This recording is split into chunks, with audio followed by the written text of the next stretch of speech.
Hello. Sir तुमचा insurance आहे? नाही. करून घ्या. याचा फायदा मला काय होणार?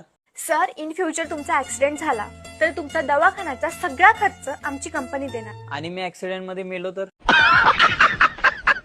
मग लाईफ इन्शुरन्स करा, मेल्यावर पण तुम्हाला पैसे मिळतील. आणि मी मेलोच नाही तर? मग एक काम करा, तुम्ही दोन्ही पण इन्शुरन्स करा. दोन्ही इन्शुरन्स करून ऍक्सिडेंटच झाला नाही तर? हे बघा सर, एक दिवस मृत्यू हा येणारच आहे, तुम्ही पण एक दिवस मरणारच आहे. मग तुम्ही मेल्यावर तुमचे सगळे पैसे तुमच्या बायकोला मिळतील. माझ्या अगोदर माझी बायकोच मेली तर? कसला माणूस आहे हा, स्वतःच्या बायकोला मारतोय. मग एक काम करा, बायकोचा पण इन्शुरन्स करून घ्या. बायको मेली तर तुम्हाला पैसे मिळतील.